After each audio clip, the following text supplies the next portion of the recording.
and I gave my correct address. But that was afterwards because we sent this September 5th. Yes, so what I'm saying is I was shortly after that, I was in the office and I gave my updated address. Did you mention that you had submitted an appeal during that time when you updated your address? Well, I submitted the appeal. I got one letter back at requesting more information. So I filled that out, mailed it in. And then when my address changed, I went to the office in the Dalles and I had them update my address. And at that time, when I updated my address, the clerk said that there was a letter that they tried to send to me at the older address and it was returned.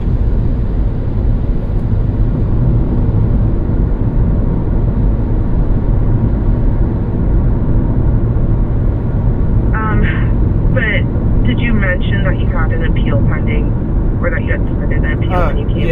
Yes, I did. And she said the piece of mail that was returned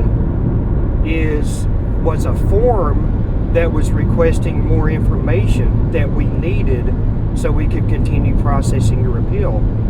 I filled out the form with that extra information while I was there at the office, and she submitted it into the system. So I know for a fact that as of October of 2024, that I was not denied. I was in process, and I was filling out a form that process needed to be completed. That's what happened in October. So she might not have noticed that it had already been denied because it was denied on September 5th. Well, here's why I'm pretty positive that that's incorrect, is because I've been monitoring the Social Security website for about the last 8 months. Okay? Because that appeal being unresolved left me without health insurance. So the Social Security website for the last 8 months has been telling me that this appeal is in process. That is the information that the SSA website has been giving me. And what it said is that you're on step 5 of 5 of the appeal process. Everything has gone back to the local office in the Dalles for final approval. For the last 6 months, this is what I've been seeing on the Social Security website. So I know according to the Social Security system that this thing was still in process until just recently. And here's another thing it said. It says, you're on the last step of the appeal process. Your paperwork is in the Dalles for final approval. This normally takes 15 to 30 days. Okay? For 6 months, it said that I was stuck at the Dalles waiting for final approval. And that's the information I was receiving up until just now from the Social Security website.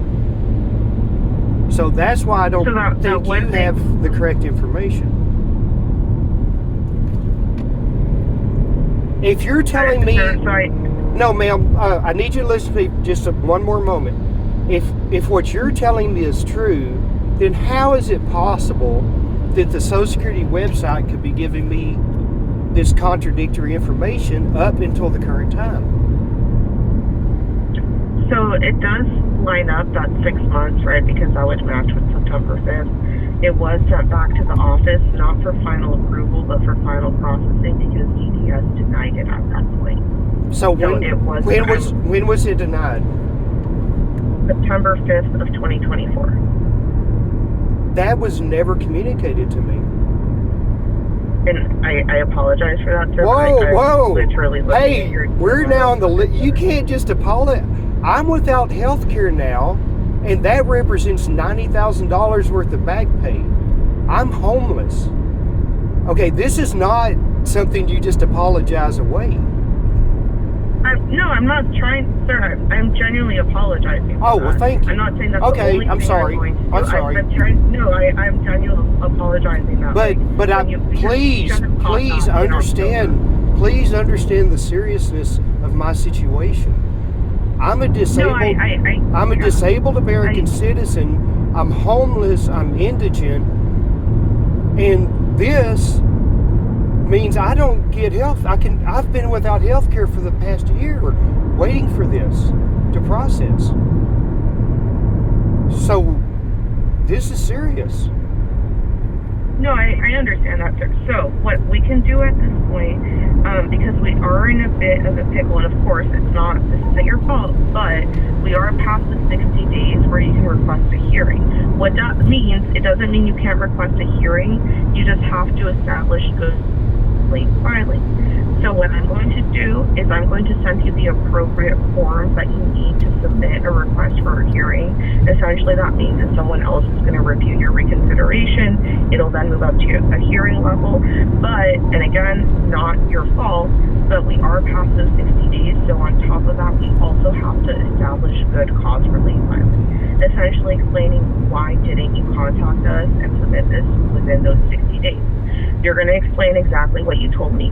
You went in October, you were told that, which was within that 60-day period, that it was still pending. You were not told that it was denied at that point and that you were just missing some paperwork. That's what you're going to want to do, because it's going to show on there like, hey, I was in there in October. Why did no one tell me that I had been denied instead of being given this form that at that point was a moot point? They'll review that you have good cause for late filing. They will then re-review your reconsideration, and it will make it up to the hearing level, which then they'll decide whether or not they're able to change the onset date. But that's the process we're going to have to go through at this point because of the situation we're in. Well, and I know we're probably past the point that you can do anything. I'm without health care.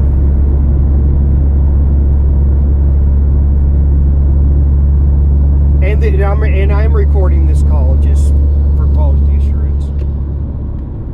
So I'm a disabled American citizen, and because of this mistake, I'm currently without health care, and I'm currently living on the street.